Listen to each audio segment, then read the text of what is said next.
Welcome to the First Five Podcast. I'm your host, Michael Corey, and I'm joined by my co-host, Drew Gotro. And today in the podcast studio, we are joined by a local comic. He's an experienced local comic. He's a recent winner of Stone Drunk Sober.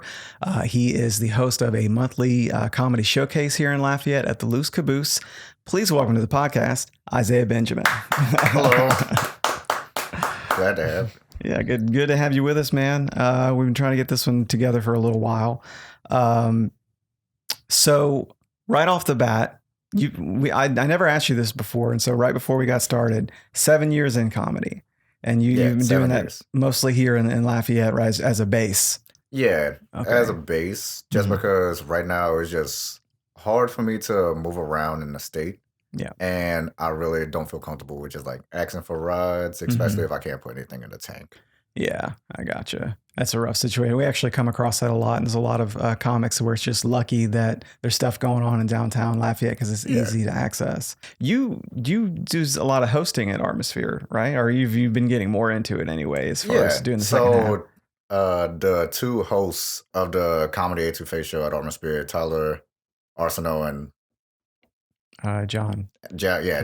I forget his name too. Yeah, I forgot. Very forgetful. Very forgettable. Very forgettable guy. He has a very small face. Everything it's like about somebody him. just squished it.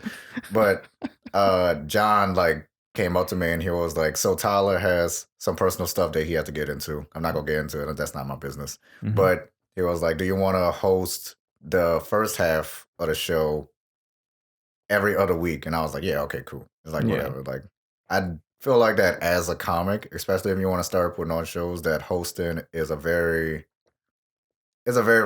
step in the right direction. Yeah. That way you trying to pick other people up instead of just uplift yourself. Yeah, that's true. Comedy is most of the time just a very solo sort of sport. And so it is nice to be able to do anything where we can do like a team activity, roast shows, competitions, anything really. So have you noticed any sort of benefits, anything in particular that you're like, oh, maybe I didn't expect this, but I'm kind of getting better at this part of my comedy or that part? So one of the things that I did notice until I started hosting is like how weird the room gets, especially if you do like a very weird host set, which is like the first set of the night so that you could get the crowd warmed up.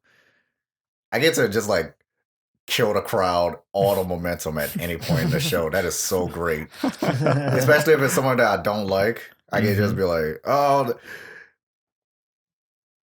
so you guys want to hear the most fucked up joke you ever heard? And then all right, now this guy is coming up. He's going to tell some jokes in this dead crowd. So that's great. Torpedo somebody's set. Yes, I can just I have so much power that I'm ready to abuse whenever I'm hosting. Drew, do you ever get tempted to do that? Yeah, a little bit. But I do like too the whole thing about I'll even say sometimes when I'll come up that y'all remember the rules, all the no heckling and all this. We're gonna be very strict about it.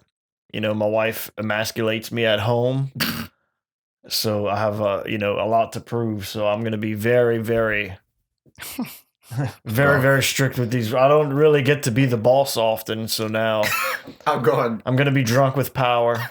Gonna be employee of the month. Hosting at Atmosphere. I'm definitely going to abuse this power. Fuck yeah. That's why you can't. Another thing that I didn't notice until I started hosting is I forget the rules every other show. I don't know if it's 2 rules. I know it's silence your cell phones and then no talking while the comics are talking. But then some people at some of the shows be like, all right, rule number 3, if you're talking at the bar, be quiet so that you can still get your drink, but you can still listen to the show. But it's I don't know where to draw the line. I don't know if it's just 1 or 2. Yeah, I mean, it's kind of included too. And don't talk while the comics are talking. Yeah, so I don't know. If you're at the bar, don't talk. If you're in the bathroom, don't talk. Now we're going to have to go through each person in here individually and tell them not to talk, Rule 5, we're going to pass a collection plate for you to put in donations for the headliner that's going to be performing. I don't know where it ends. Oh, a fun thing to do is to say that the money, to tell them don't forget to put money in the bucket, and then make up something else the money's going to. It's usually something for me. Like I said that one time, all money that you put in this bucket tonight is gonna go to making a prototype or to like a sex doll rental business I want to start.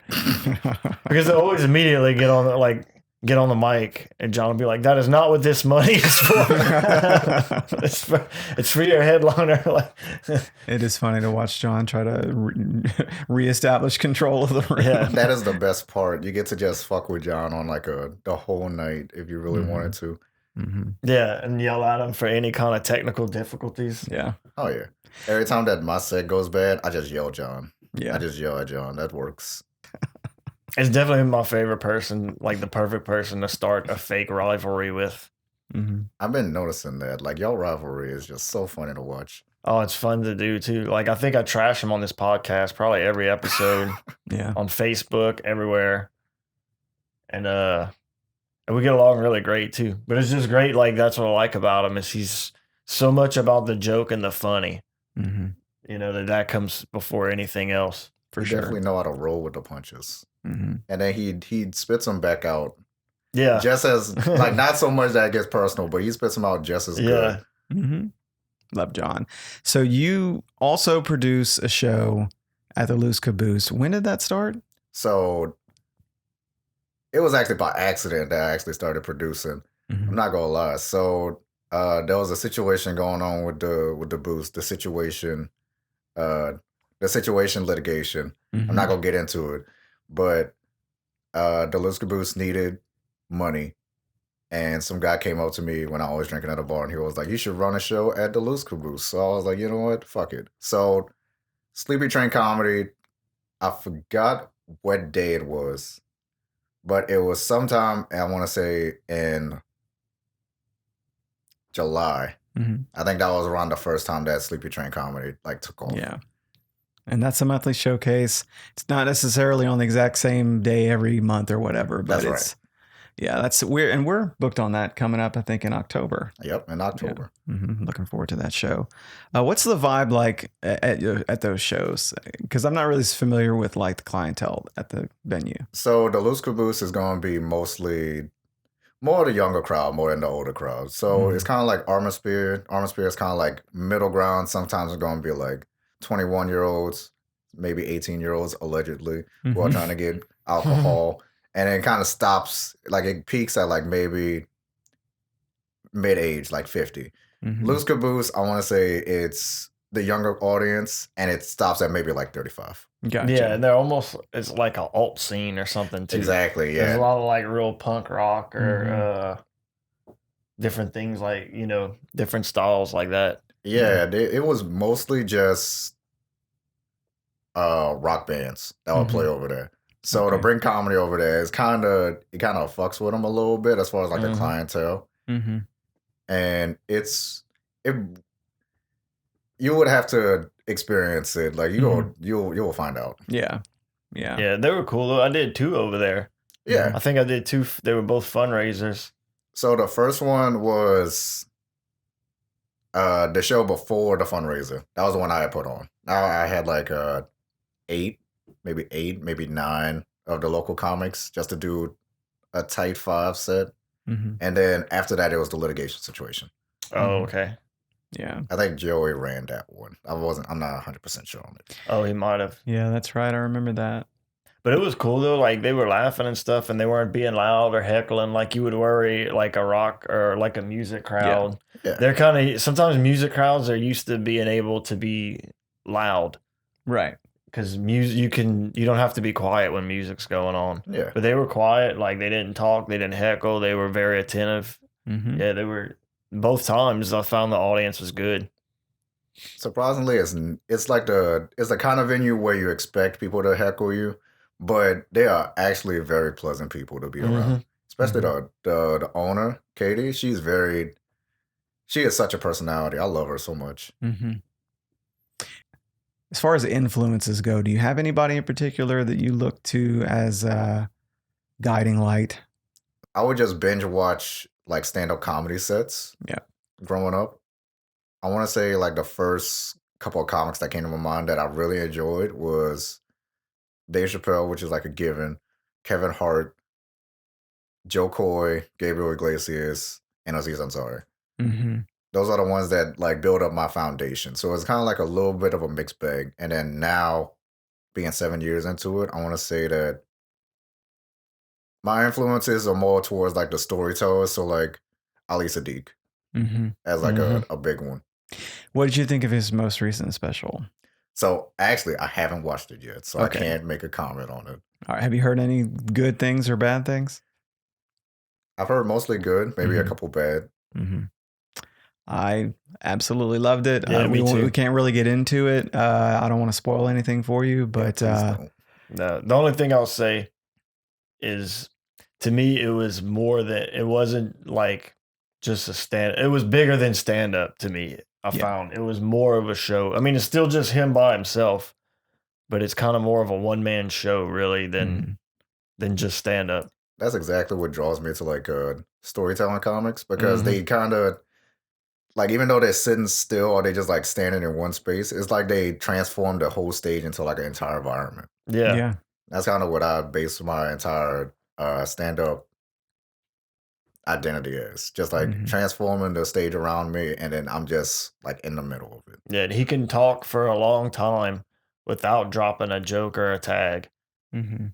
And keep you and keep you interested, even like watching from home, Mhm. which I find it's easy sometimes, even since more so since I started comedy, I can lose my attention. I can kind of stop paying attention watching stand up on TV sometimes, like watching specials and stuff. Yeah. It's like I get pulled out of it easier because I guess I'm used to seeing the real thing all the time. Mhm. That is true. That's an obstacle I'm kind of facing right now because it's like I'm doing it so much that it's hard for me to watch other stand up sometimes because it's like, oh, okay, so he's like one liners. So I get to give my attention to him for like maybe 30 minutes and then something pulls me away and then I can't get back into it. Mhm. Or it's like a very long, drawn out joke that starts at the top of the set and then ends at the last little bit of the set. So it kind of I'm kind of ADHD. I have ADHD like qualities, so every little Mhm. thing like pulls me away. Mhm.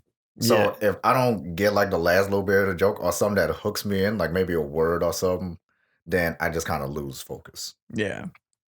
Yeah, I'm the same way. But I was thinking about Ali Sadiq and Dave Chappelle. They're kind of this, they have that in common as far as the whole being able to just tell a story and not have to hit like a punchline for a while, and Yeah, they're just so Mhm. captivating as speakers that you just get locked in.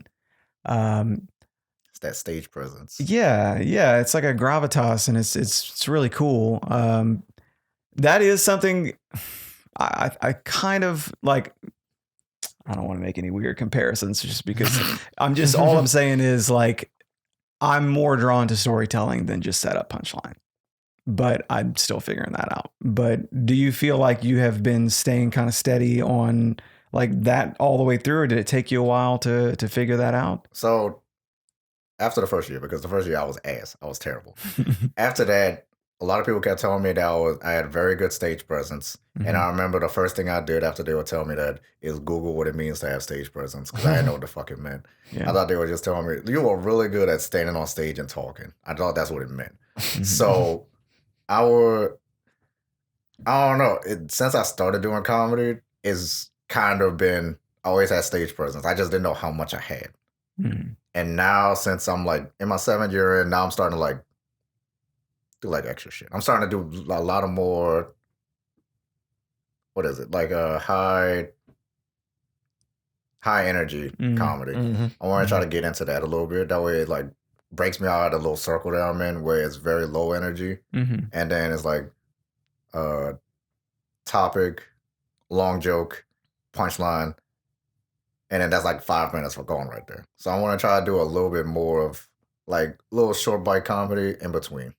I think at one point I thought you were doing jujitsu, but it's not that, right? It's not jujitsu. Yeah. It's Muay Thai. Yeah. So how did you get into that? So a buddy of mine was asking me if I wanted to go to the gym because I didn't know what gym to go to. And I didn't want to just go to Planet Fitness because I was afraid that if I just like drop something real hard, they go just take my money and just tell me to leave. So he was like, I know a gym. Just go to this gym and I'm gonna plug it. It's Lafayette Strong. Mm-hmm. And I didn't know it was a Muay Thai gym until I got over there. So I started seeing people like kicking each other. I was like, oh, okay, this is a different vibe.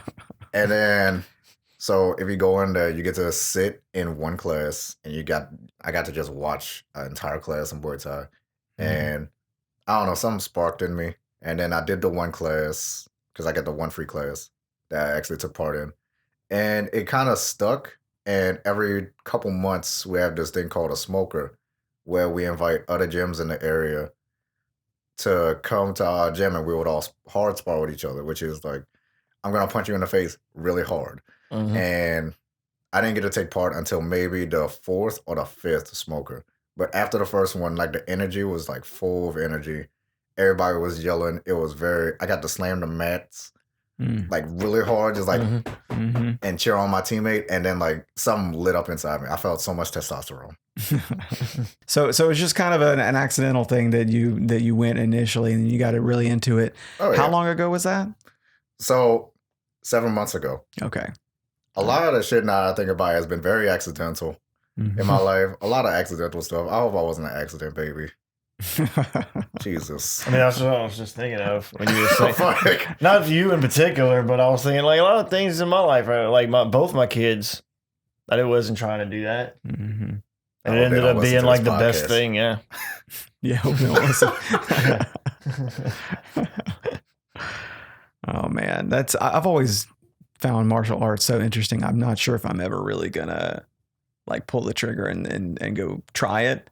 I guess it was for a long time I was like bullied in school, and I thought it would be a good idea to be able to learn to do that. But these days, de-escalating and avoiding those situations is kind of the way to go. But then, but I've heard that a lot of people, when they get into martial arts, that's kind of one of the things that you learn is that actually just stopping fights before they even happen is the best thing. Yeah, I remember I did karate for a little while as a kid.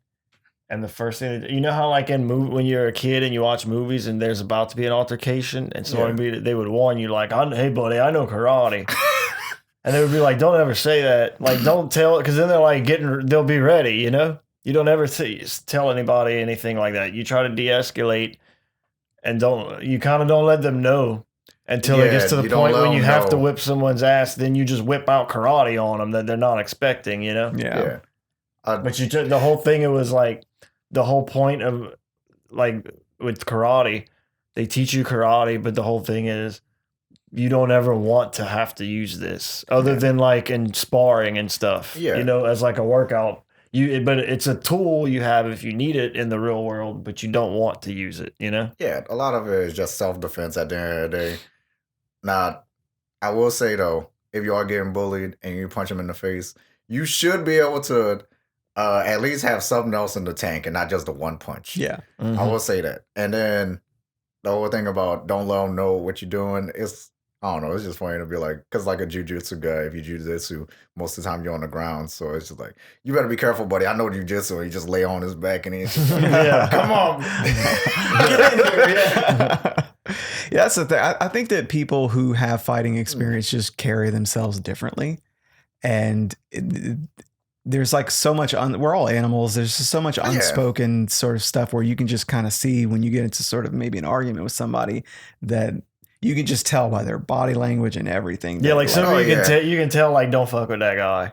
Yeah. Even though you never seen him do anything. Oh, yeah. It's mostly in the eyes. If they're like staring to your soul, then you're like, all right, so he might be able to fuck me up. He have something on him, or he's bluffing out of his ass, but you never know which one. Right? And oftentimes it's the nicest guys. A lot of times it's usually nice people who are cool. Like they don't need to flex.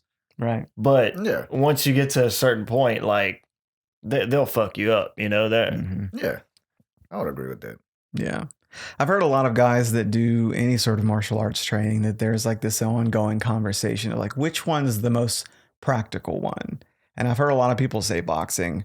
I've heard jiu-jitsu is I've heard arguments on both sides for that one. Okay. Where would you say that yours ranks in terms of like the practicality of Okay, so I do have to like I got like set a bar in my head. Are we talking like as far as like lethal? Like, am I trying to murder someone More so allegedly, or in self-defense, or like as far as like self-defense? Just purely in real life self-defense type situations, barroom fights that you're just trying to get out of, and just the sort of hot-headed, like a road rage scenario going wrong. Just those kind of situations where you're most likely to get into a fight in public.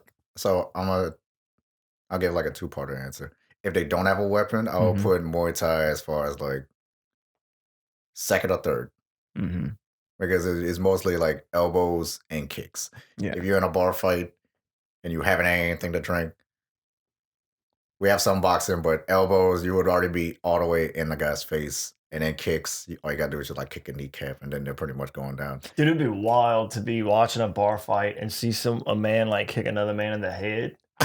like standing up, like that'd be, you know what I mean? Fuck yeah! Because usually when people are fighting in a bar, it's not pretty fighting. No, not at all. Yeah, there's not much kicking. If they are like kicking when someone's on there, it's small kicking. But if like some dude just was doing like roundhouse kicks and shit in a bar fight, that'd be crazy. The only thing I would say that's more embarrassing than anything that goes on in the world is if you're in a bar fight and you throw a kick and you miss. Oh, that would be like the worst thing. Or you kick like a stool or something, like your leg don't go up high enough, like you expected it.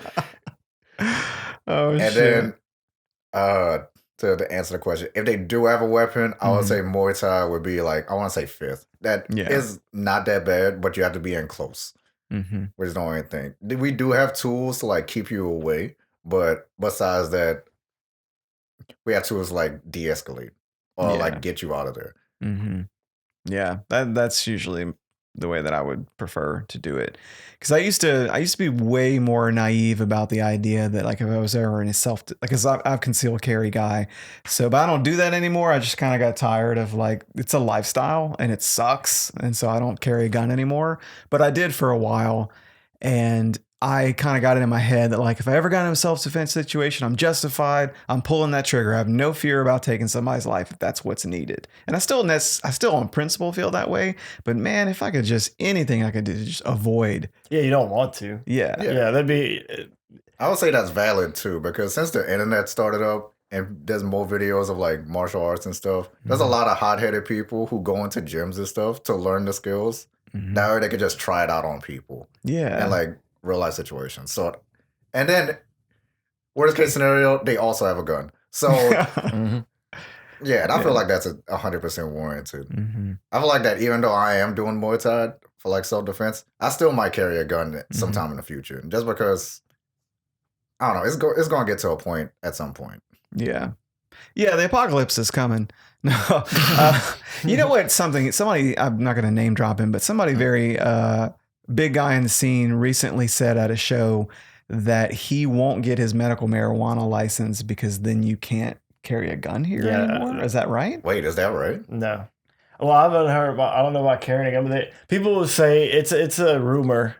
It's just these things that people just they hear from another person and then they say it, and then that person says it's not verified. They say that you can't, if you have a medical marijuana card, like you can't buy a gun. Legally. Because it's federally. Yeah, but they say legally because it's federally.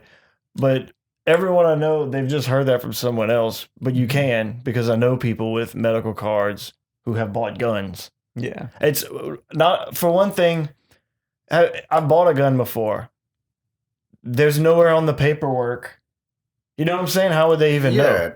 They would have to go. It would come up on the background check. Well, it wouldn't come up on a background check. It's a medical prescription. Yeah, it's true. They don't have access to medical information. That's true. It's protected information. Yeah. You know what I mean? Yeah, so that'd be kind of it might be one of those things where if you had a concealed carry or whatever, maybe it's specifically that, like when you go to apply for your medical marijuana card, they won't give you the card because it could be the other way around. Yeah, I seriously doubt that. Too. Because I can tell you right now, they're dying to give you that card, man. That's what I'm keeping. Yeah. When I was on the phone with the doctor, and he was almost like, I thought he was like, let's hurry this shit up. I got like 4 more calls. Yeah. Yeah, I want to keep my status, and so I do think that's interesting because I just kind of assumed he knew what he was talking about, and it wasn't relevant. So I was just like, well, whatever. I guess that's the case. It doesn't affect me. No, there's a thing people there's all kind of crazy things people say like that. I had a friend one time, and he got mad because his neighbor where their yards. You know how like a yard is your yard usually goes up turtlebacks to like the house pad. Okay, yeah, I know what you're talking about. Okay, so where both their yards where their turtlebacks meet, it's like a low point. That's where the yards drain. Mm-hmm. So the neighbor would cut. That's where he would cut the grass because it's to the eye visibly. That's where the yards separate. Yeah. But on paper, my friend he owns a few. The land he owns is actually a few feet past that where the guy's cutting grass, and he's complaining with the neighbor. I'm like, why would do you care if this neighbor's cutting a little bit of land you own?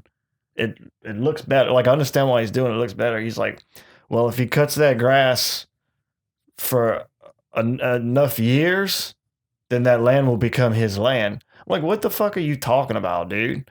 And he's like, I'm telling you, lots of people believe shit like that. And I'm like, that's not true. A new one. I said, that's crazy. And he's like, believes it. I'm like, dude, just think about it. You've been thinking this your whole life. You think about it for 2 seconds. You know how much fucking land I would own? I would go around and just cut. I would just cut people's grass without their permission. Yeah, yeah, dude. Like that's not no. You'd have to, for one thing, he would have like to take over land that's not yours. The only way you can do it without buying it, to take someone's land, is they have to not pay the taxes on the land, and you pay the taxes for a certain amount of years. You can't just go cut someone's grass against their will, and now the government's like, his land. Sorry, man, he cut your grass too many times. He watered it. It's all his now. Yeah, but lots of people believe shit like that.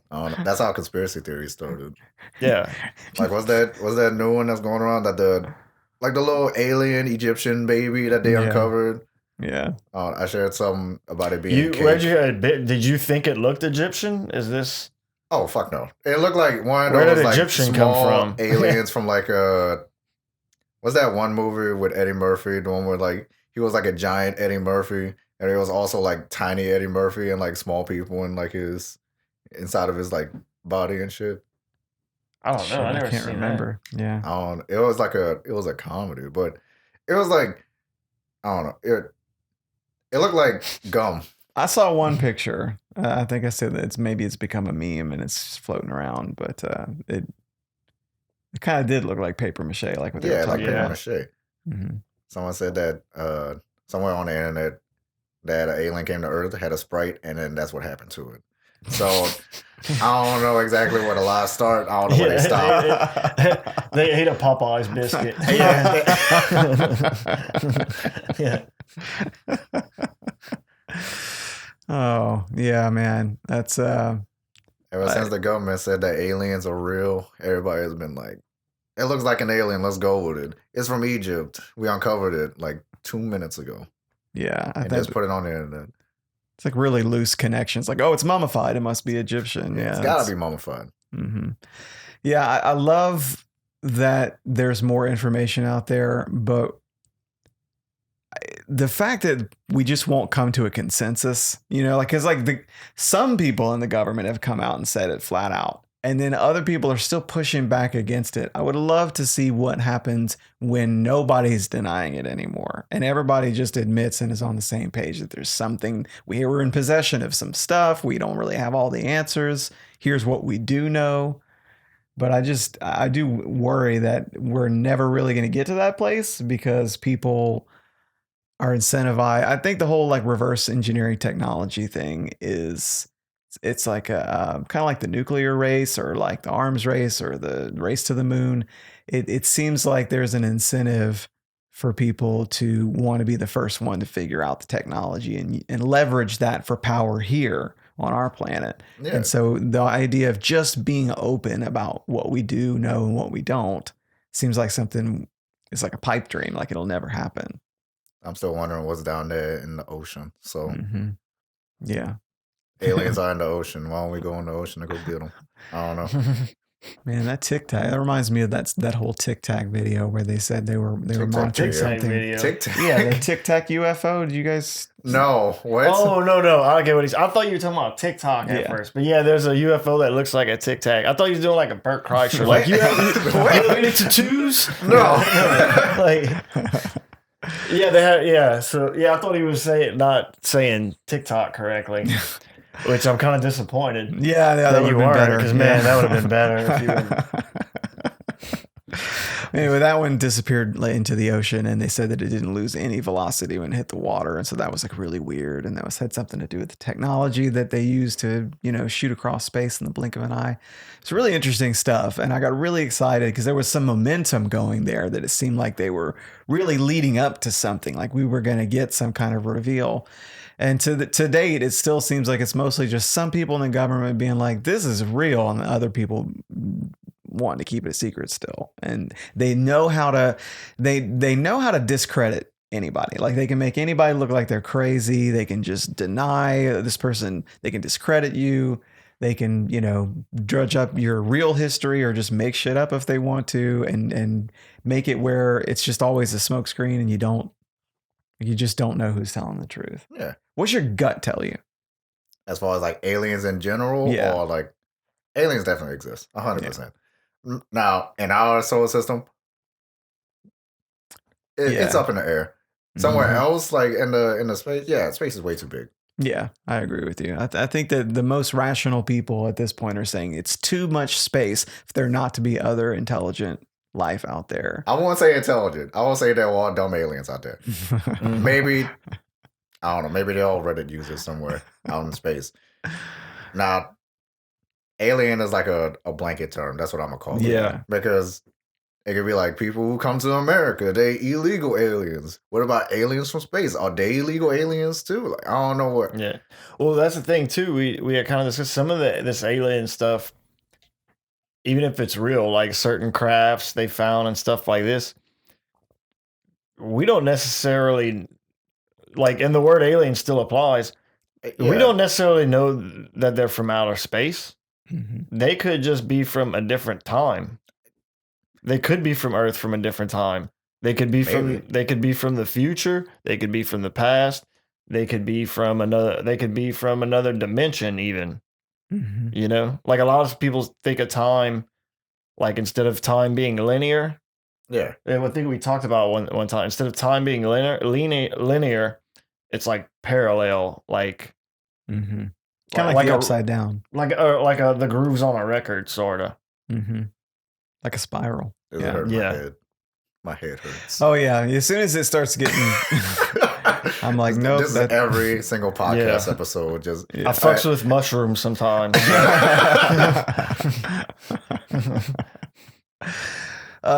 So we heard a story recently. This is going to be kind of a left field turn, but we heard a story recently about like a situation out in New Orleans in one of the comedy scenes where some people got maced or something.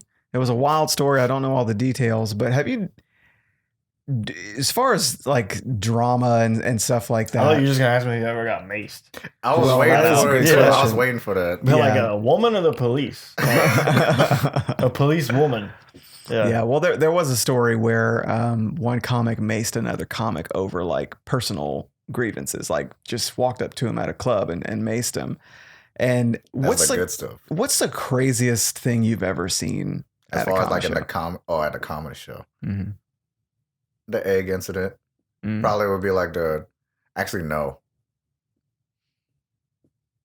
Yeah, I would say the egg incident. I don't usually stay at the end of comedy shows, so I don't really have the whole experience. I'll be having to leave because I got something planned the next day.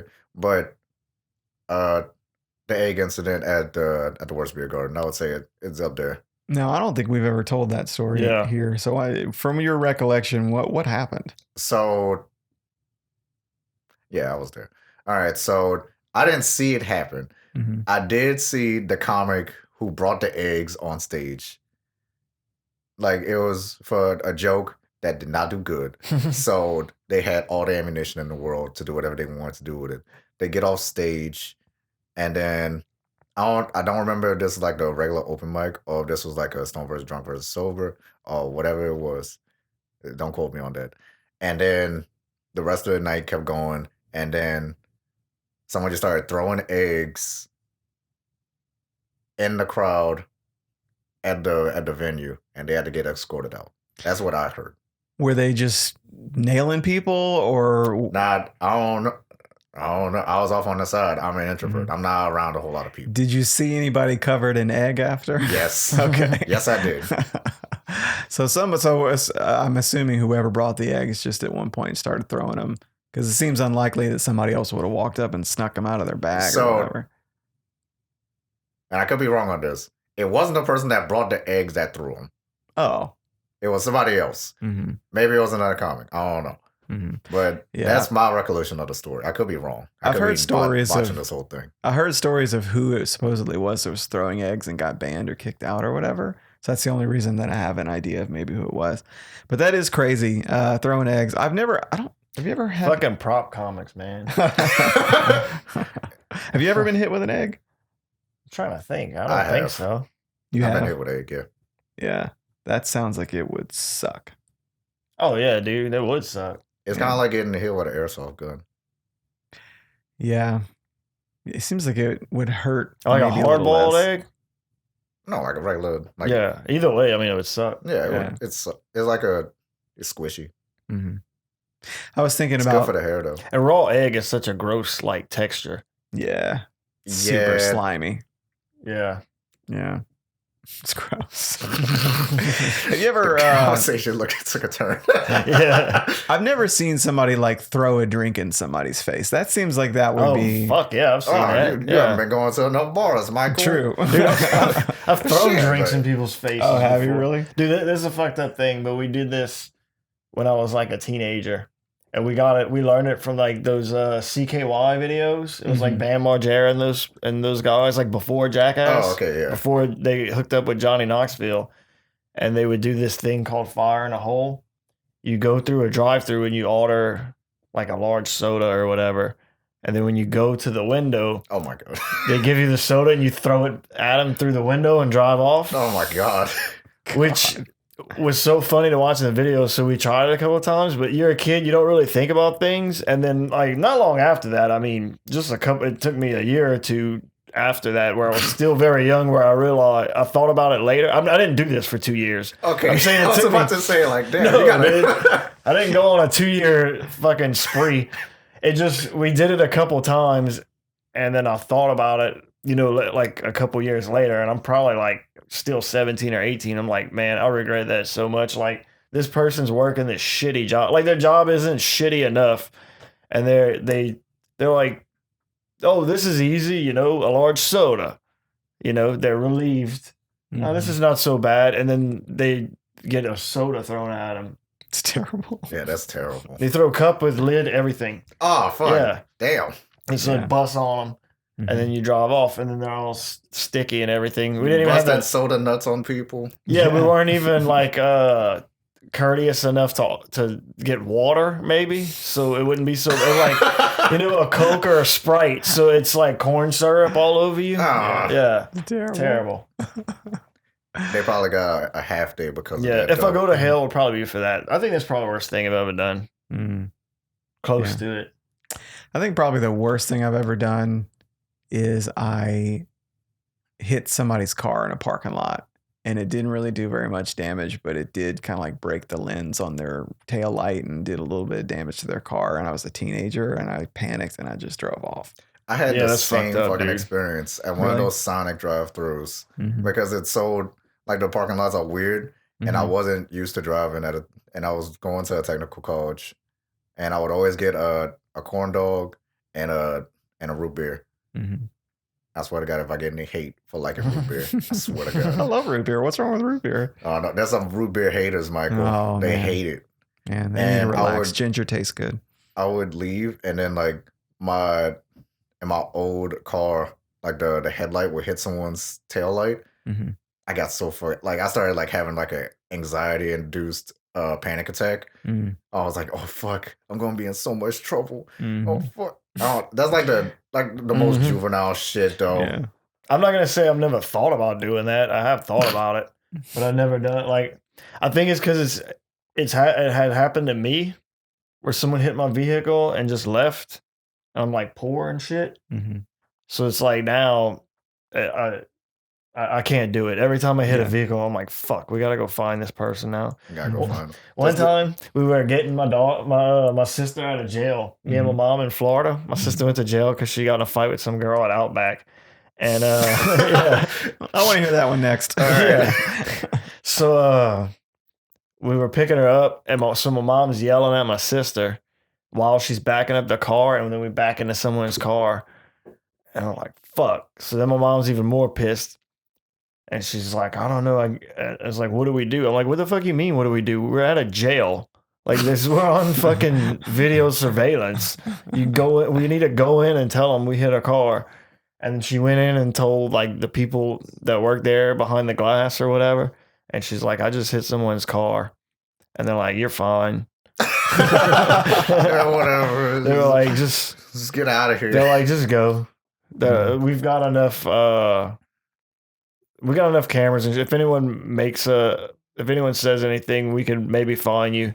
But I think maybe they got different laws about wrecks and parking lots over there. We hit. I don't know about that one. I don't know. Not that long ago, me and my wife backed into someone at the dispensary. Mm-hmm. We were about to go on vacation to Gulf Shores. And we stopped at the dispensary first. Yeah. And she was backing out, and we were kind of talking. It was kind of my fault because I was like talking shit to her. Fuck it. So she went. So then we had to hit this car. So that's appropriate. We had to go find the guy and he was cool and everything, and then call the cops to get a police report. And we both got the same insurance, so it should be easy. The insurance will just yeah. But I feel like out of all the places for you to back up into someone, they would be cool. It would be at a dispensary. Oh, dude, everyone's cool at that dispensary, dude. People are holding the doors open for each other. No, that's just everywhere in the South, though. Yeah, I don't know, but usually people are kind of people are aggravated everywhere you go. But when you're there, dude, everyone's in a great mood. It's awesome. Fuck yeah. I was doing a show. I did a show last night at it was a Laugh Hard in Lake Charles. Yeah, Laugh Hard. Right? Yeah. Laugh Harder 3 XD minus plus. That's the one. Jacob Guidry is starting to come up with prescription names for titles. Yeah. And just doing like Die Hard sequel names. He's great. He's got a lot of really creative stuff going on out there. I'd never been to Library Riot before. And somebody got up and mentioned something about drugs, and everybody was like, yeah.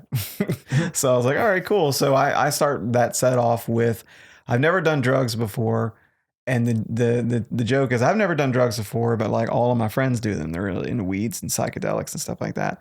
And I expected, it was so funny to see the difference. Like this guy says something about it, and then I say something about it, and they were like, yeah, for him. And for me, it was like dead silence. And I think it's because I started off saying, I've never done them before, but all my friends do them. And I don't know if that just like set a weird tone where they thought I was going to be like, I've never done drugs before, like this judgmental thing. But that's kind of what the joke's about, is to let people know that I don't judge my friends for using drugs. But it seemed like just saying I'd never done them before as an opening gambit just set this weird tone in the room, and they all just like kind of like it just, they got real quiet. Straight edge guy. They get weird over there sometimes. Like they'll have good audiences, but then sometimes, I don't know, they'll just be off. Not a bad audience. I was there last Sunday. I went over there for the Jeff Dye show. Oh, yeah. And I was just going to be working the door and hanging out and stuff. But then Jacob ended up putting me up to do like 5 minutes.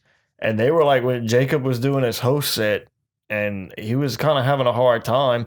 And they all bought tickets to be here, which is the crazy thing. It wasn't like they were just at the bar. Yeah, I mean, it's Jeff Dye. It's not like they're just at the bar and then there's comedy. So they're like, oh, okay, whatever. They bought tickets to come over there. And it's like they weren't very enthusiastic. And then when I went up, it was like slow in the beginning. And then I ended up getting them going. But like I told like a first joke I told, it's one of those where it kind of takes a. It's like a surprise, you know. So I'm kind of talking, and I kind of on purpose stall a little bit to where they're like, what's gonna happen, and then I hit him with it, and I got a little laugh, but not like I normally get a big laugh with it. Got a little laugh. Then I went into something else, and they were kind of pushing back or kind of scared, you know, like ooh, because I said something like, you know, I can't believe that I did 2 jokes, and the second one it was kind of hard to get them, you know. It slowly got by the end of the joke, it's kind of like yeah, we're cool, we sign off on this. And then, you know, another thing I can't believe is this day and age, some people still think it's a choice to be gay. And it's like complete silence. And whoa. So I just stay with me, Lake Charles. And I got a good laugh on that. And then after that, dude, I was fucking rolling. It was weird. It's like all it took was that little thing, that little bit of acknowledgement. Yeah, exactly. It's like I had to tell them the thing. I had to like hold their hand. I had to tell them the thing that they're supposed to just think in their head already. Where it's like, oh no. And I had to tell them like, hey, stay with me, like, trust me. And they're like, all right, you know? Yeah. I feel like it's like that with a lot of crowds now. Like recently, like, it's like, all right, I'm going to say this one thing about the LGBT, and everybody's like, oh, I'm not trying to get canceled too. And then you got to be like, wait, hold on. Let me get my idea out first before you judge me for it. Yeah. And then they kind of just like let down their guards a little bit. Yeah. And even with Jeff Dye, when he went up, they bought tickets to see him. He's the head, you know, this dude's a national headliner. They buy tickets to go see. He gets up there, and they were kind of like standoffish for him at first. Really? Yeah.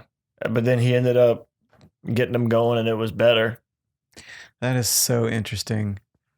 Like the whole, my 10 minutes that I'm working on right now, that was the first opportunity that I had to just do all 10 minutes of just new stuff. And it is pretty gay heavy in the first half. I basically start off addressing a lot of like, I know I come across as gay, but let me explain why I'm kind of, but I'm not. Technically, I'm not, but I know I really act gay. And then it just kind of like slowly transitions into other stuff. And by the end of it, I'm talking about married guy stuff. And that's my 10 minutes. And they were very... it's interesting that they clinched up on you with the gay thing, but then they were cool once you just acknowledged it, because I felt like... I had too, and like you said, being, you know, more gay heavy in the first half. I think people are just used to, you know, being gay in the back half. Are they used to it? Tell us about your experiences. Have you done much book shows out in Lake Charles? I think you're asking me if he's done much gay stuff. I was like, that's man, the Patreon portion. Yeah, we gotta talk. We gotta Patreon portion. Yeah, we gotta ask people before the show. Join the Patreon. I'll leak my OnlyFans. Yeah, that's right. Have you done any book shows out there in the Lake Charles area? In Lake Charles, no, not yet. So far, it's just been book shows in Lafayette. Yeah, and then like one show I got. I like did like a featured set because Maggie brought me in at Boomerang, but other than that, it was just Lafayette. Yeah. Now, as far as what was your best? Because I would assume, I don't want to jump to any conclusions. I would assume that Stone Drunk Sober is kind of like the best show to do here. Oh yeah, definitely. Okay. All right. Yeah. So, and you've done it several times, and you won your most recent one. Do you remember winning any other ones as well before that? No, that was my first one. What was that like to finally get that win? It felt like running a race, and you kept tripping, but everybody else that was running the race with you, they like stopped and waited to make sure you was okay, and then they kept running with you. It kind of felt like that. Like I won after falling so many times. Yeah. They're gonna feature me every year at the Olympics. They're gonna have my photo of me winning the Stone versus Drunk versus Sober. It felt so refreshing. That's I was awesome. like, I finally won. Now I can lose the rest of them. Right now I'm a winner. I was sitting right behind your family when you won that why am I losing the word? That night, whatever, that show. That evening. Yeah, that evening. When you won that competition, that particular show, I was right behind them, and they were just so happy. And it was so cool to just kind of like a front row seat watching them watch you, and then you won. It was awesome. They came to every single show, every single Stone versus Drunk versus Sober, and I never won until that last one. They had better be happy. Yeah, man. 100%. I got laid that night. It was great. Oh, I was going to say, what'd you do to celebrate? I got laid, man. That's hell yeah. Was it just kind of one of those like approach a stranger and be like, hey, I just one stone further than justice? Or was it somebody you brought with you? Oh, no, it was just pure swagger? Yeah, just pure swagger. I did a victory lap. So I was like. So it's like groupie sex. Huh? Yeah, pretty much. That's awesome. Shoot, man. That's something that I never experienced that. Just like the fun hookup with like, either like somebody you're not necessarily involved with or a stranger. That was not really something that ever, I don't know, man. Like, and it wasn't, I used to think it was a religious thing. Like, why did I never bother to do that? And then I figured out after a while, I was like, no, I think it's more personality. Like, but that's kind of, I don't think I ever hooked up. No, I've hooked up with strangers. Mm-hmm. I've never I don't think I ever had sex with a person I didn't know. I think because like y'all just started doing stand up, so the situation was never there for you to be like, oh yeah, not in stand up. I'm talking about like before. Oh, We're not doing stand up, just as far in general, like hooking up with people. oh. Yeah. I don't think I ever like had like a one night stand. I like had sex with a stranger. I've never done that before. Yeah. That seems like, I don't know. It seems like you're either going to get comfortable with that pretty soon and just that's going to become a thing you would totally do or not. It doesn't seem like something where people are just kind of in that gray area. Like, yeah, maybe I'll sleep with a stranger. Yeah. It seems like kind of like you're either the type of I'm person. not saying I that. wouldn't have. I just think it just Opportunity never like I said, presented I like itself. hooked up with chicks like they were at the place or whatever and kind of did some stuff, but Yeah. not like sex. I don't like condoms.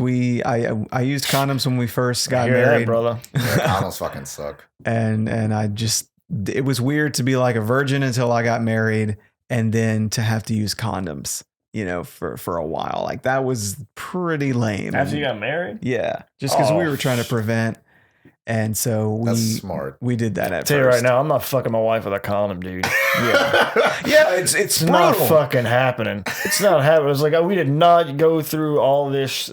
Like you're my wife. It almost seems I won't let my wife wear socks when I fuck her, dude. Like, So you're telling me all that stuff about her throwing her jeans over to one side was just something you made up for a joke? no, she'll do that. Okay. She'll do that. But she can't leave her socks on though, because to me something about the socks is like, hey, I'm not some dude you just picked up in a bar. Yeah, Like take yeah. your fucking socks. The same thing with a condom. Like fucking with my wife with a condom feels like I'm leaving it's not in the intimate morning. enough. I don't know you. Yeah. Yeah, it definitely feels like you're getting cucked or something. It's terrible. My socks. No, like wearing a condom while you're man. having sex with your wife. It just definitely feels like where are the hidden cameras? Like this has got to be a joke. But it was terrible. So we stopped. But that's what I learned. This is so left field, but I was surprised to learn that like some women can just tell when they are like when they're at that part in their cycle where they can have sex and they don't have to use protection and they won't get pregnant versus the time when they are. I didn't really know that was a thing. And then when I got married, I found out my wife's like, no, I know exactly when I have all these biological markers that I can just tell. And we prevented without that. That's the first I'm hearing about this. Yeah. Apparently some people can just, their bodies feel different when they're in that part. I can tell you right now, dude. Isaiah, you being a single guy, if you ever with a chick and she tells you that, don't trust it. Yeah, no, that's a fluke. That's a fluke thing. My don't wife, take her word for it. Yeah, she's trying to trap you, bro. Oh no, I'm not getting trapped. So, all right, so you got laid on your that's cool, man. That's actually a great fucking story. I think since I lost so many times and then I finally got it, it's like I finally got the nut. Yeah. Yeah, you have the confidence, yeah. Yeah, I finally got that confidence. I'm like, now I'm an actual comedian. I'm a comedian You able to now do it with after my- 7 years. One of my friends, he calls it the Super Mac. The And he- Superman. Yeah, and he tells me, he's like, this shit works. He'll show me, because he's married, but he'll show, like, even show his wife knows about it. Like, he doesn't hook up with any chicks, but he's like, He runs game on him? yeah, he'll run game on chicks because the thing is, there's no pressure. Right. Because nothing's going to happen. You can't strike out, and he's got a wife. Mhm. And most of the time, and his wife's, because he'll tell his wife, like, watch. And she'll be like, whatever, like, because she's not worried. Mm-hmm. And, but it's true because when I would flirt, like just flirt with some chick that works at the store, and I don't really think anything's gonna happen, dude. I'm like could be on fire, you know, like in the zone. Exactly what you mean. Yeah, but yeah, so when you have that confidence, when you got that super Mac, it works, and you play everything off as like a joke. You know, you just tell a chick stuff like, "This is crazy." People are gonna watch this and be like, "This dude's an idiot." Yeah, like all 4 of our female fans. 6. Yeah. But yeah. Because, you know, like, damn, girl, you was so fine, you know, shit like that. Oh, stop it. Shit, man, like, you glittering in the moon right now. When a chick's talking, she's trying to tell you something and be like, I'm sorry, like, cut her off in the middle. I'm sorry, I just can't focus. Your eyes are so beautiful.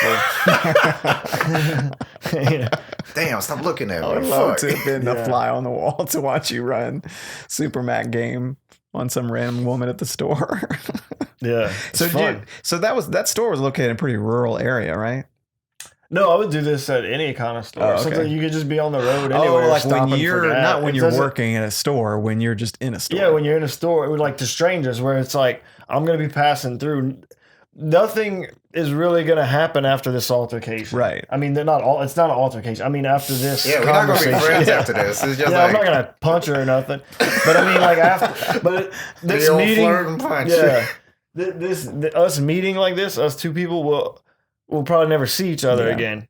Yeah. So and I think it's part of like whatever's in me that makes me want to do comedy too. Mm-hmm. It's because I do like have a feeling when I get out of there, like, man, I just fucking killed in that store. Yeah. I'm not allowed to, like, my wife won't go to a grocery store with me. Mm. Not for Super Mac reasons, because I always want to kill at the store. She just wants to get. She don't want to see you win.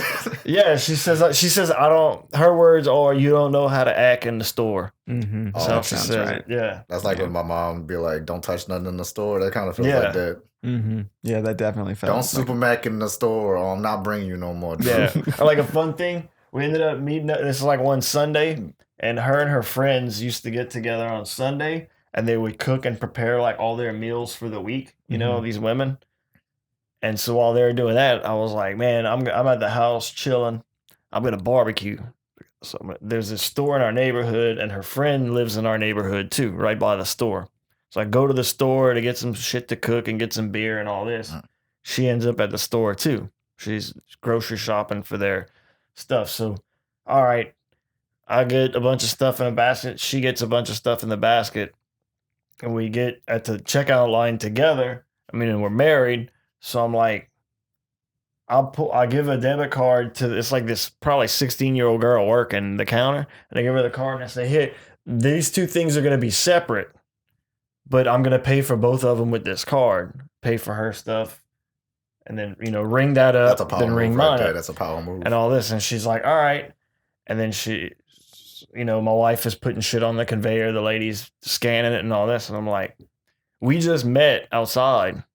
I just met this woman outside. I said, you know, my parents were, you know, these very wealthy people. They owned a chain of hotels, and they went on a cruise and got sick, and they both died. And I've been lonely and orphaned my whole life, not really good at talking to women. So I hang out at grocery store parking lots and offer to buy groceries for single women. And I'm just telling her all this stuff, and she's like, "What the fuck is happening?" You know? And that's the thing. Like, I killed. I got out of there, and I'm like, I just killed, but I killed for no one but me. You know? I kill me. Yeah, like the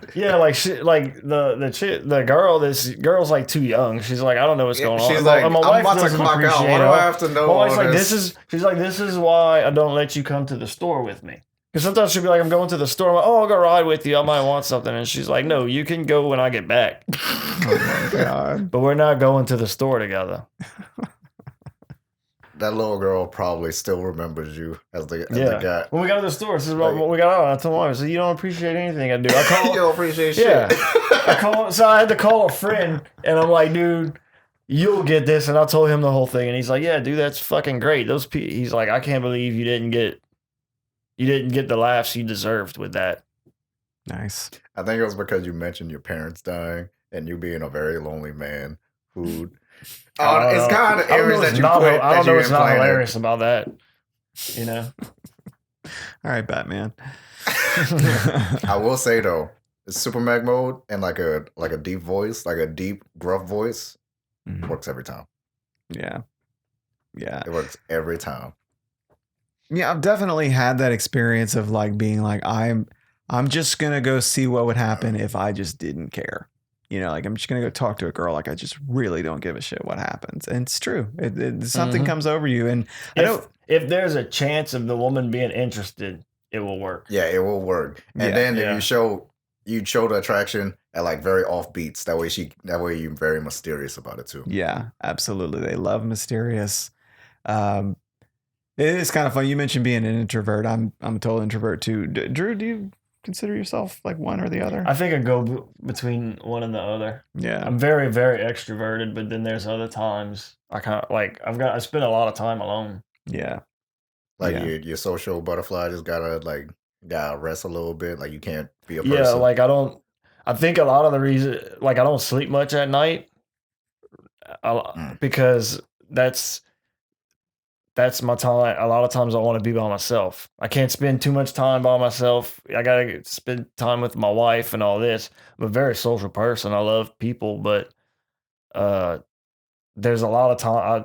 I have to spend like a few hours a day by myself. Yeah. I feel that, yeah. And then like I relate to that a lot because most of the day is gone from like either a hobby that I'm doing, family, or work. And the only time that I have to myself that no one's gonna mess with me is those late hours of the night. And since doing stand up, that also cuts into the late hours of the night. So I'm up until like maybe 3 o'clock on like a very off day. Yeah, and you have like you wired up after stand up. Yeah, especially after a good set. Yeah. Because you don't even want to go to sleep. Because and if it's a good set and like if it like a good show. Like when you did good, everyone when there's that real good energy in that room, you know? Yeah. You can't. It's so hard to just go home and then go to bed after that. I even feel like that when the next day when you're doing whatever your fucking stupid, boring day job is after like what happened last night, you feel like you're still like a champion. Yeah, and you feel like man, I don't fucking belong. Yeah, like here. why am I doing this? Yeah, I could quit today. You want to, like you want to sometimes. You're like, what am I doing? But like last night, that's what I should be doing with my life, not this bullshit. But comedy don't pay that much. Bills. I need money. Who's that comic? He has that great bit. I think Roy Wood Jr. He's literally on my list. He's very funny. He's literally on my list of like top 15 or whatever. And top 15 black comedians? Or no, just comedy. Like the comics that I'm just checking. I didn't know if you had two separate lists. Thank God you don't. Yeah. It's going to be very awkward. Me and Isaiah were about to be like, that's Yeah, I expect it from Drew, not from you, Michael. You wanted the good ones. Come on. The good ones. I just dropped that shit like constantly. That shit is. I see why y'all do it. Like y'all wanted the good ones. Yeah, that's a great line. That is so good. I dropped that on a clown Tuesday night. I was bitching about clowns, and there was a lady dressed up like a clown. I was like, "Not you though. You're one of the good ones." But she was she was standing too close to Isaiah. Yeah, she was standing close to Isaiah. So then I was worried. I was like, I'm not talking about people think I was saying about Isaiah. Like, you know, the only black guy in the room probably at the time. Like, no, I wasn't saying about him. It bombed pretty hard too. Oh, that sucks. That's a good joke. What's the deal? Because I keep hearing that there's I mean, I've seen her, but there's a woman. She shows up to the open mic. She dresses she got like a clown thing, but then she doesn't sign up. Like she comes there hoping. She is a clown. Okay. Because I know her I know her as like acquaintance, but we starting to become friends. She is a clown. I don't know if she do clown tricks. I don't know if she do like the whole shebang. She do have a nose. Yeah. Like a clown. Yeah. And suspenders. And they don't just hand that out. You know? Yeah, they do. Yeah. She's certified. Yeah, it's like false valor. If you if you wear a condom, she went through the 5 years. Clown, yeah. she put her time in, and I am trying to convince her to sign up though. Okay, so she's just working up to it. Yeah, yeah, that's cool. That's how I was. I had to scope out the scene. Yeah, I've seen it there a few times. I never brought it up. Last time I pointed out a clown in the audience, it went so bad. There's a clown just hanging out. Like, yeah, and then like nobody addresses it, and then whenever you do, then you're the bad guy. Yeah, like, why am well, I there's a the fucking clown in here? Well, Like, because he's like by the bar and he's like drinking some drinks and stuff, and it was almost like his attitude is almost kind of like, oh, man, like he's off of work, you know? Yeah, Like, right. He's telling like, you I'm to be that guy. He's been like, he's been honking his nose and squirting people with the. He's like, dude, I'm fucking tired now. he's like, come on, man, a kid just threw up on me today. Like, all day long, he's been doing wacky shit, and he's like, you know, I'm just trying to unwind. That's on my bucket list, though. As like a comics bucket list, I want to make a clown storm out, but he has to be wearing the squeaky shoes. So it's like, man, you're not even that funny. Like that's a part of my dream. Mm-hmm. Oh, if it gets to a point where I'm like big enough to where the comedy show, it's like you're coming to my show. Mm-hmm. Like, I can tell you right now, if I see clowns, I'm going to be like, you're not fucking welcome here. You're going to be a clown racist, Drew? Yeah, I will, dude. I will. I'm going to be like, get out of here. Take your big shoes. Yeah, Just get out of here. Get in your tiny car. Get the fuck out of here. All the stereotypes. Yeah, that's right. Yeah. Are you going... So wait, because now... that we brought this into the podcast. It's a black clown. I'm not gonna. No. All right, yeah. Then there's gonna be like multiple implications. But yeah, no, he gets to stay. Wait, do mimes get to stay? No, because they all have white face. They do fall in the same bracket though as clowns. I don't know. I'm kind of torn though, because I mean they're not gonna heckle you. It's true. That is true. Hey, unless they're like, no, hang on. There will be some very bold ones that will get on stage and put you in a box. Mm-hmm. Oh yeah, that's true. Yeah. Like, oh, dude, that'd be torture to be stuck in a box, in an invisible box. Yeah. That'd be terrible. Imagine you can see everything going on, but you can't. Yeah. Right. They can't hear your jokes anymore. Yeah. Imagine that for a fucking show. Just like, so yeah, you're going to be doing your set, and then like a mime is also going to be on stage with you doing mime shit. And yeah, you gotta, he lassos you off the stage. Yeah, the mime is... everything that the mime do, you have to go with. So if you put you in the box, you have to do your set inside the box as it gets smaller. Yeah. You have to get a really good one. Well, you've convinced me no mimes either. Okay. No more mimes. Y'all have convinced me. If I'm ever doing it's my show and I see a mime, so you get the fuck out. You gotta get out of here. We don't I'm gonna take your establish kind. name. We don't take not horizontal stripes. Get the fuck out of here. It's gotta be vertical. Gotta be vertical. If you just did a shift at Foot Locker, that's fine. If you're a referee, you can stay.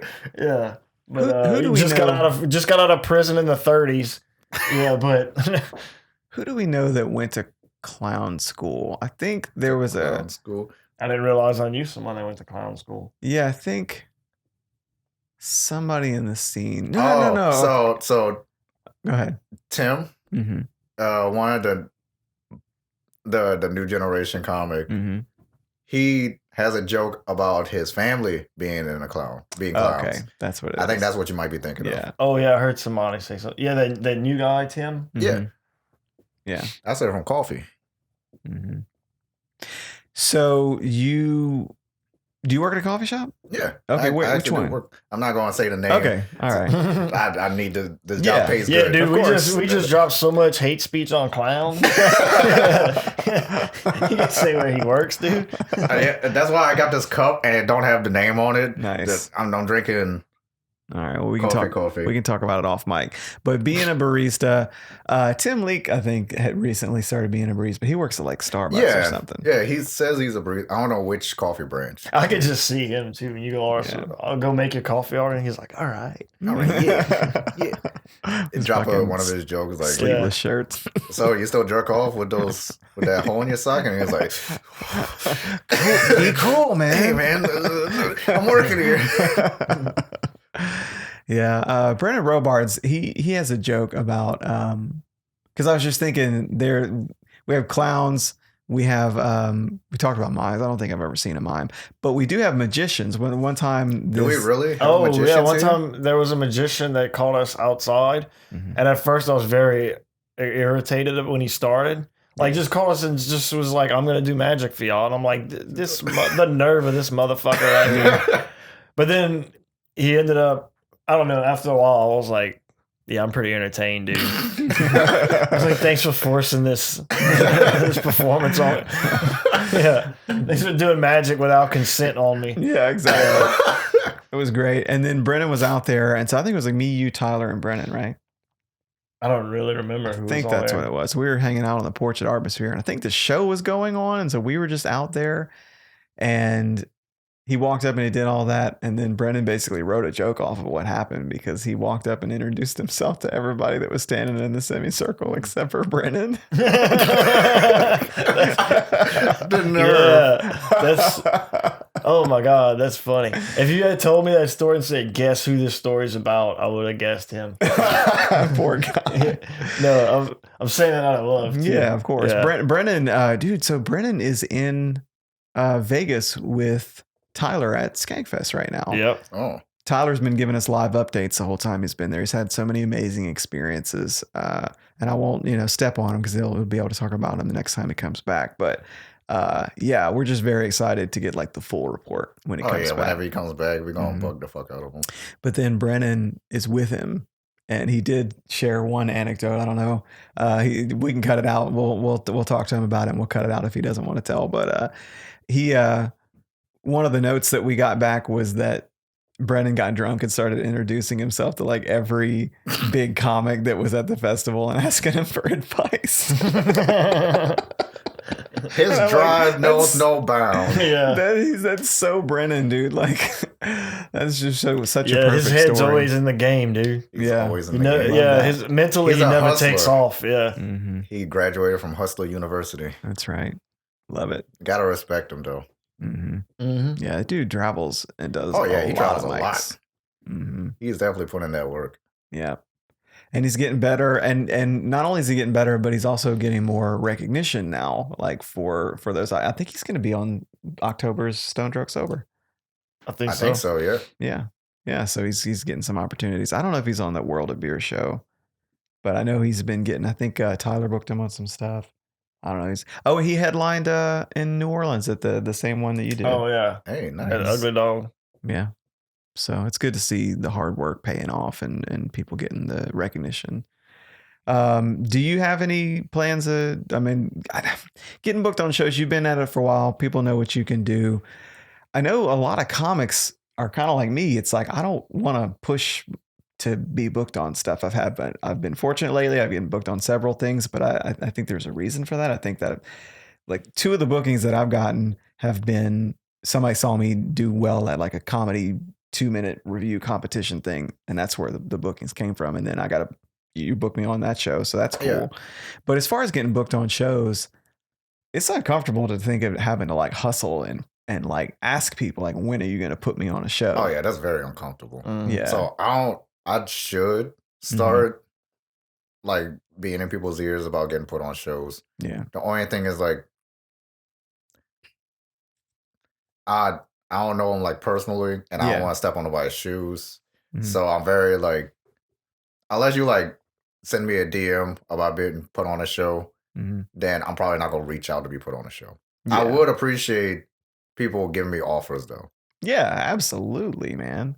That's what you want. You want the recognition of like, I'm putting in the work. This material's working. I'm getting better. I would do good on a show. Put me on a show. That I think 100%. when you're at this level, that's exactly what you want.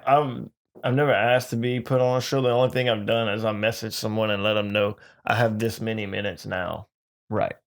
Yeah. Just to put that out there for you. That's I know you got a lot of people, right. To where I don't want to put someone in a position. And then this was like months ago.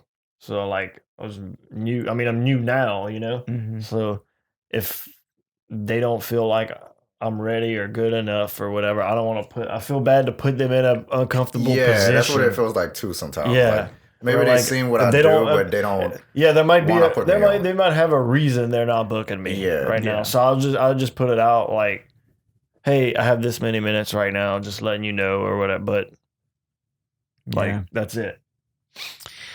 I can do 20. So I was just putting that out there. I was gonna say I can do 20. Yeah, I want to see that 20. Somebody needs to book Isiah on a show soon. I need the money. But For real, man. Like anything's better. Yeah, that's it. There's the comedy producers that pay. They must be the most popular ones, because I've heard some stories, man. I've heard some stories about some people that, you know, still owe somebody money from 5 years ago, 10 years ago, or whatever. Yeah, allegedly. Yeah. I mean, yeah, of course. That is one thing to keep in mind, is that we don't know the whole story, but that's never stopped us from talking about shit on this podcast before. That's true. Yeah, that's true.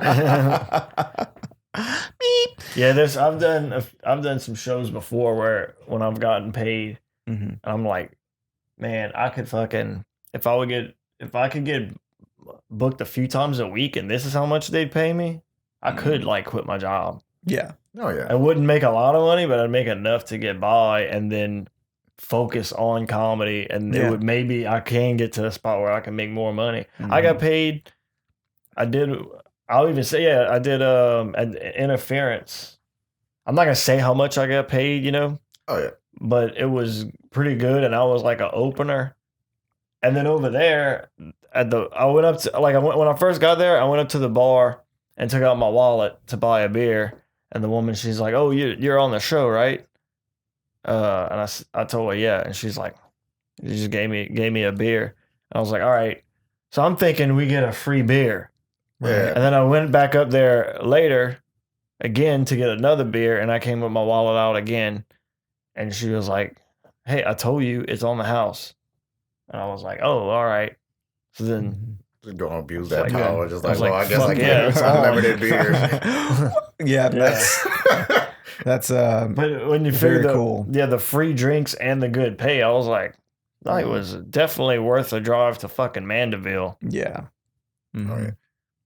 And like I said, I was the opener. The headliner got paid, way more, or the feature or whatever got paid, way more than I did.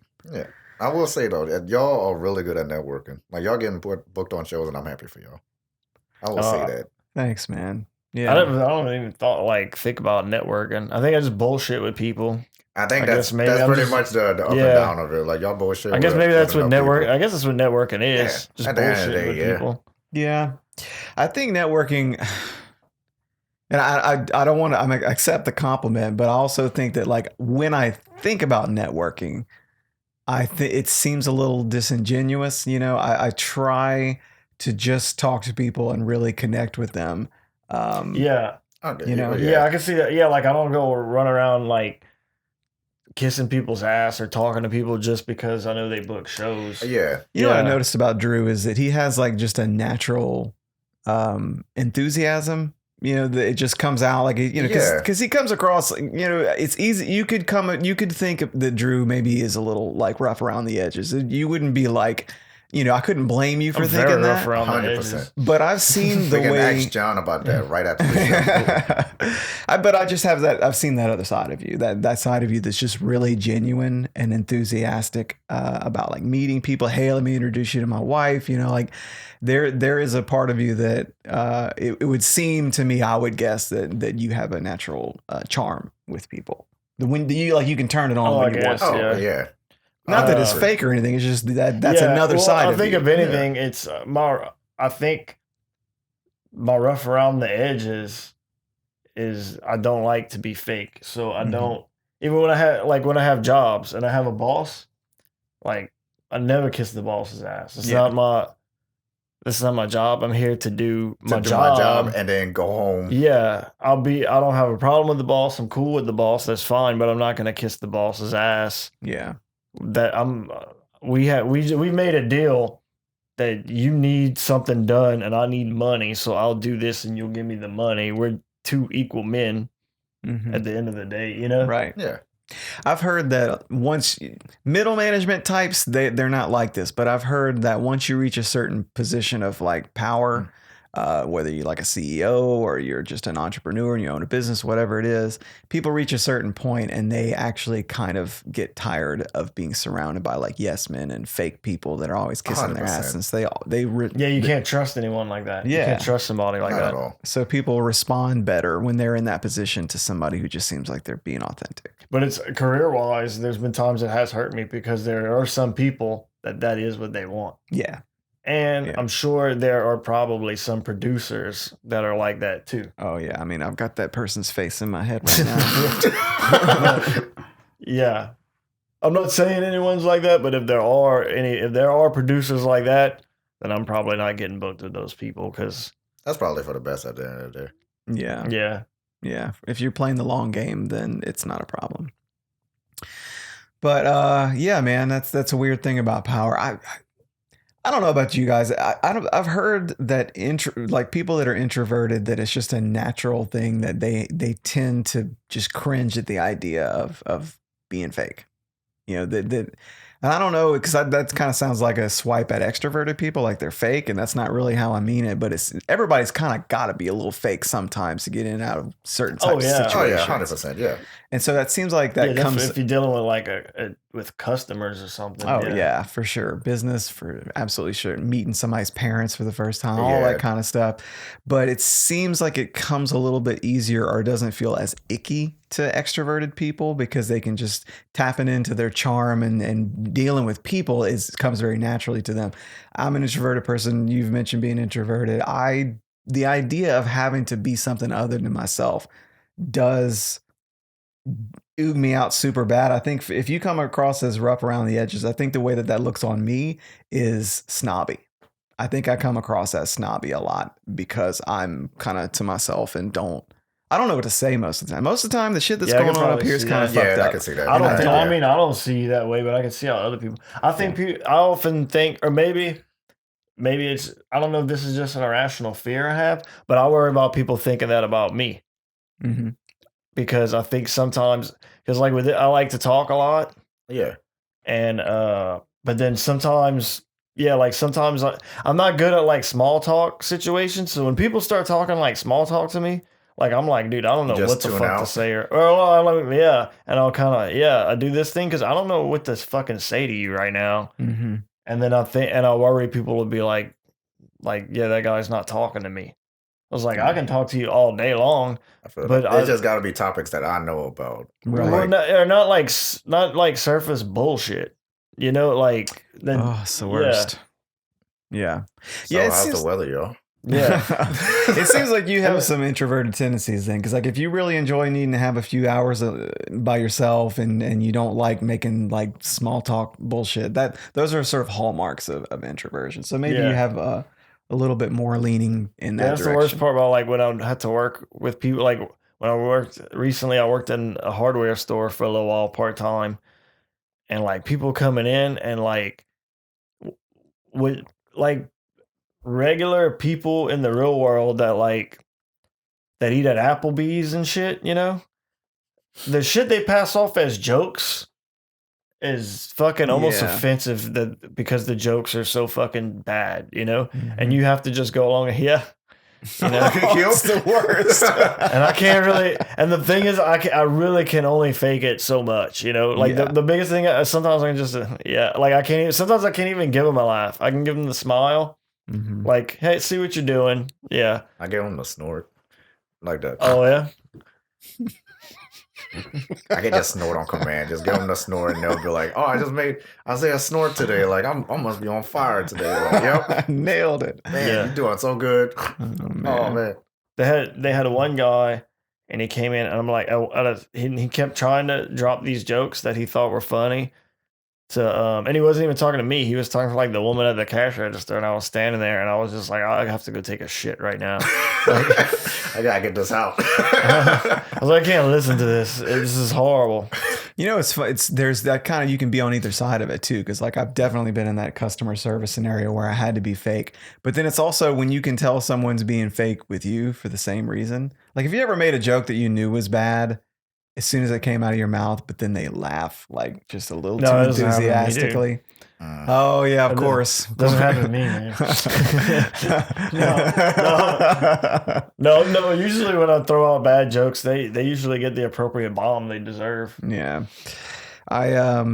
I've definitely made jokes like in the workplace that I was just like, I'm just trying to get through this meeting. Like, just give me a little bit of room to make a joke, and I'll make some sort of safe corporate dad joke kind of situation. And I've seen those people are fucking bad. Yeah, they're terrible. And then I've seen people, it's like, I know that's not funny. I know you're cringing right now. Why are you? And it's that fake corporate environment. It's terrible. It's so their heart's stuffy. probably in the right place, though. They probably think they're being nice to you. Yeah. Like they're trying to help you. That's Trying to even save worse, you. though. Yeah. That's even worse. Yeah, because you don't like to feel like pity. Yeah. Yeah. Thanks for the Make-A-Wish laugh, but I'm, not dying. I will say though, just like to track back to like introvert and like introvert tendencies. But like sometimes it is hard for me to like branch out and like be myself. Mhm. It's sometimes hard to do that. And it's sometimes hard to just like talk on like an even playing field because like you said, Michael, a lot of times I don't be thinking about shit. So if you ask me a question, I don't immediately know like the right way to say it. Or sometimes I say things like too smart and I over explain something. Mhm. And that usually like turns people off immediately. So Yeah. I try to like keep it short, sweet, and to the point, unless it's like talk about video games. Because I can talk about video games for a good while. Right. Yeah. And then, or like wrestling. Wrestling, video games, maybe some stand up. Mhm. And then like after that, there's like, all right, well, like my top 3. And then after that, it just kind of dribbles down from there. Yeah. Have you ever heard somebody use this word a long time ago about themselves? And I was like, I think that might be true about me too. Verbal processing. Have you ever heard of verbal processing before? I think I heard like another topic, another like way to say it, but not Right. Yeah. not like exactly that word. Though I think the way it was explained to me was, and it started to make a lot more sense when I realized how much I do it. You ask me a question and I don't really know for sure, like solid, what my answer is. I'm going to talk through it, and I'm just basically going to open up, like here's a window into my brain, and I'm just going to think out loud until I formulate the answer. And it's going to take like a minute. And I could have given you that. If I thought about what I wanted to say ahead of time, I could have given you a super concise, great answer. But instead, that must be what my wife's doing. I think I tunnel vision into that, like without even thinking about it sometimes. Mm-hmm. But yeah, I definitely relate to that. Yeah, that's just me. I like to think my thoughts out loud. And I like it, especially if something's bothering me. If something's bothering me, I kind of just want to, hey, can you just like hang out with me for a minute? Let me think this through, and you can just kind of like listen. Is it just like they'd be like, what's bothering you? And then you go like, all right, well, here's problem A, and then problem C, and then problem D. Well, Z is also kind of messing with me a little bit. Let me tell you about B. Is it kind of like that? Yeah, that too. All right, so yeah, I do that shit all the fucking time. That's why I try not to talk.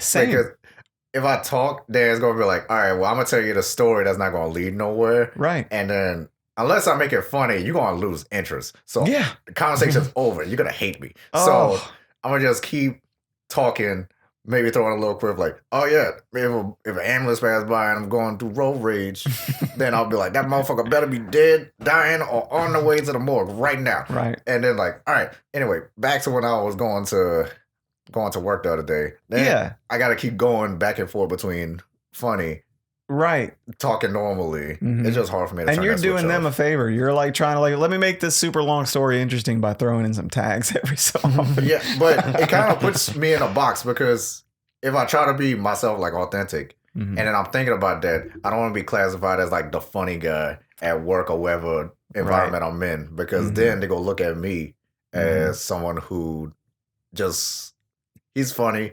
Let's keep him around because he makes us laugh. Right. That's like the box I'm not trying to be put in. Yeah, no, that's terrible. That pressure. And some people are like that. Some people are just always on. I was thinking about that. Yeah. Some comics have like a fun energy, and it's kind of light and pleasant, and they're just kind of like, I think about Stavi. Like that guy just seems like most of the time when I see him on podcasts and stuff, and obviously in his stand-up, he has like a very fun, relaxed energy that he brings. And then you might see, you might have somebody come in with like a like Chappelle doesn't seem to me, as funny as he is and as much as he is the GOAT, he doesn't seem to me like the kind of person that just not like the last 10 years Chappelle, maybe earlier Chappelle when he was more like doing a lot of like higher energy kind of stuff. But this new relaxed version of him, he doesn't seem like the kind of person that would have to be like always on in a room. He seems like he would be super chill.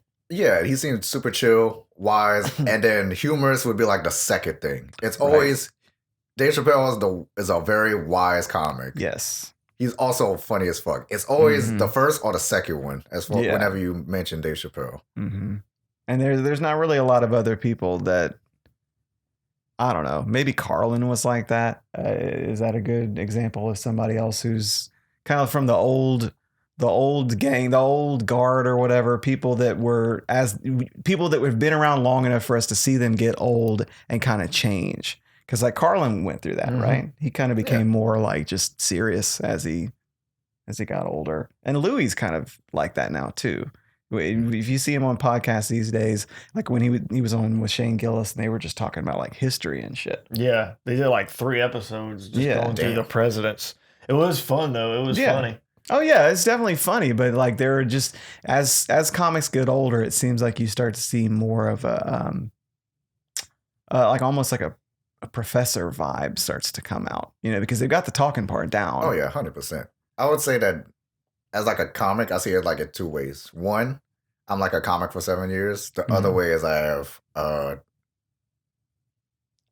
talk in front of audiences for seven years. So if I want to be a comedian, I could keep going as a comedian. But if I want to branch off and just use my voice, I got public speaking for like 7 years. I got 7 years experience. That's true. They've completely overlapped, and public speaking is a lot of people shy. Why is that? It's amazing how many people don't want to. I think it's the stress because in public speaking, you either have to be very informative, maybe throwing a quip in there to keep their attention going, and they can't, or they just be informative. So it kind of puts you in like a news anchor or like TED Talker kind of. Yeah, like TED Talker. Yeah, I've been told, and by one person in particular that has stuck with me, where I think about writing a joke about it, and this guy was telling me, he's like, man, that doing comedy, that's crazy. Like I can't believe like you could do that. Like it's so brave. Like I would never. He's like, I can never have enough courage to do something like that. I'm like, motherfucker, you were in Iraq. Like, like what do you tell you? You fought in a fucking war, dude. Like, But like, and this is true. Like, this person went to like did certain tour. I'm like, dude, you told me about. And I thought about I could write a joke to where it would be like, yeah, this guy. So like the first time his platoon came under fire, like one dude got so scared that he just froze up. And then this guy goes on for another 30 minutes talking about what a pussy this other guy was. And then he's over here telling me how brave I am, Right, yeah. I think it's from like a social aspect of it. Because like not only are you putting your whole character, but more often than not, you're putting just like your face and your voice to something. So I think the whole thing with like the AI that scares people a lot is that if you hear like something bad, like a Hitler speech, for instance, like you already like in your mind, you already implanted the image of Hitler's face. Yeah. So if you say anything bad, they're gonna remember the bad thing you said. They got your face down, and you always gonna be in their mind someone who said something really bad or something like really offensive. Yeah. To get canceled. Yeah, it's tough. First impressions. Yeah, that's what really you're gonna hard. say. Offensive things. You have to say a lot of offensive things. Commit to the bit. No, shit, because you gotta commit. Well, the thing is, it's not. Well, it's not news. Yeah, you know what I mean. That is because they're like, if you look at comedians, there are comedians that say such offensive things, and people oftentimes if someone's not a comedian, or even if they're a certain type of comedian. And then someone finds out they said this thing that's not really that bad, and it's like, oh, I can't believe they said that, and they're apologizing and everything. But it's like it's not expected, but people that say crazy things all the time, he's just a crazy guy. Yeah. It's like I've said like about like racism in this country. where I've heard people say like, we haven't made any progress at all. And I'm like, well, that's not true. That's a crazy thing to say. So I can tell you we made some progress, because you'll see headlines every now and then in the news, and they'll be like, there was some people at a baseball game got in an argument and this woman used a racial slur, you know? Back in like the 50s, if you looked at a newspaper and there was a headline, woman uses racial slur, you'd be like, a fucking slow news day. You know, I got called 4 slurs yesterday. Mm-hmm. You know, like this isn't news. We're all slurring at each other around here. You know, yeah, it's creeping normality. Just anything. I think you're absolutely right. If you just condition people to expect to hear wild shit from you, it's not. It's when somebody fucks up, you know, like somebody that was like like a hot mic situation. Yeah, like a very respected person, and then they just drop like the most racist shit you ever heard. You're like, I can't believe you would do that. Yeah, like not you. Yeah, I trusted you. This guy I don't even know. I trusted you. You had a good face. I liked you. My daughter was telling me a joke. Like I was saying before we turned the mics on, she's into like your mama jokes. And she told one, she said, your mama's so ugly, she drank hot sauce because she thought it would make her hot. And I was like, that's a good joke. Yeah, that's a good one. But you got to tell it differently. I said, you have to say it like this. Your mama's so ugly, she drank a whole bottle of Tabasco because she thought it would make her hot. You're saying hot 2 times too close together. And not when you say hot sauce, you're already planting the idea in the listener's head what the punchline is going to be. Yeah, taking the surprise away. And not only could it be a your mama's so ugly joke, it could be a your mama's so stupid joke. You can go back and forth on it. Yeah, but I was trying to explain to her, I was like, you can a joke can be funny, but if you really maximize it, make it as efficient, the wording as efficient as you can make that joke better. You can make that joke hit even harder, you know? Right. Mm-hmm. Yes, good. Start them young, man. I'm trying.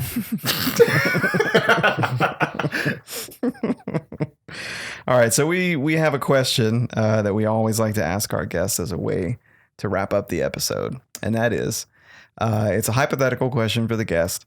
That will hopefully illuminate what in your life rivals stand-up in importance and meaning. And I've thought about what I might trade in my life to get where I want to be as a comic. And it occurred to me that I would give up sex, like my sex life for comedy. I would like never have sex with another person again if in exchange for that, all of my comedy dreams would come true, like exactly the way that I wanted them to. So if you had to make a deal with the devil to give up something very costly so that all your comedy dreams would come true exactly the way that you wanted them to, what might that be? I do have a question about what you would give. You said you would give up sex with a person. Yeah. So that gives me the freedom to still be able to, take care of myself. I think we can include any like sentient being or into that. Yeah, because like you said, well, I can't have sex with my wife, but I could fuck my dog. People do that. Yeah, I was like, Michael's he's a comedian, but he's like a sheep farmer on the side. No. Somebody said something one time about how like the reason that they wear boots up to their knees is so they can stick the sheep's back legs into the boots to hold them in place. Yeah. I think that's like the marijuana card night, because I mean that would cut your feet all up. Yeah. Be worth it though. Got to get that nut. Plus it's the wrong height. Yeah, that too. All right, so yes, so I've heard this question because I am a frequent listener. I heard this question so many times, and I've been coming up with different answers, and then I would take those answers away because they wouldn't stick. Yeah. I think I would give up stability. Just like maybe I have to move, like on like a day-to-day basis, maybe be homeless, maybe like a relationship. It's not, I just don't want like a safety net. Something that I have to grow on my own or I drown, pretty much. Or it's just being an adult, now that I think about it. Yeah. Well, that's it as an extent. It's just like, I don't have no family. I gotta be on my own. No one's really helping me. So Yeah, I guess I'd be the next Steve Harvey. Like, Mhm. I go homeless for a while, and then something happens. Like, I don't know, some white woman picked me up, and I'm like, I got a bed for you, and I'm rich, It's and I like the just was comedy staying there. version of The Blind Side. Yeah, pretty much. That's Yeah, what I was thinking. She ends up like putting him on stage and everything, and then Mhm. she gets rich and doesn't give him any of the money. Yeah. Wasn't Tiffany Haddish living in her car when she got like her big break? I think I so. wouldn't surprise Yeah, a lot I of them. think so. A lot of people who make it now, you Mhm. have to be homeless. Yeah. They have to be homeless. That's part of the resume. Was homeless for a little bit, but I opened but Joshua Jordan. If you think about what that really means, like what could be more of a, cause like, dude, if you're not Yeah, trying 'cause- to do anything, you could fix, like if you were homeless for a while because you were pursuing like your thing, you know what I mean? Doesn't that show like how committed you are to it? Yeah. Oh yeah. Yeah, I think that's part pretty of- much like putting all your like going all in. Yeah. with your chips. That's Yeah, I pretty think much it. that's part of the reason those people make it. Yeah. Not that they're homeless. Right. The fact that they would be willing to be homeless. Yeah. Like that. Yeah, that's Yeah, how that far they would factors go. into Yeah. it for sure. Which I think I just said the same thing as you with different words. That's fine. I do that all the time. That's half the podcast. Yeah. Gotta fill time. The first person I ever saw do comedy at a Worst that was like a featured comedian coming in from out of town was Rena Calm. And I think she was doing that at the time. I think she was like living in her car and just going from gig to gig to gig. Yeah. Yeah. So as far as something that means a lot to you, the stability of having like a relationship or like just having a home to live in, that whole thing, you would just leverage all that for comedy if you could get like so if that's the case, what is your ideal comedy thing, like to the extent that you're willing to say publicly, like what do you feel like those comedy dreams coming true would look like for you?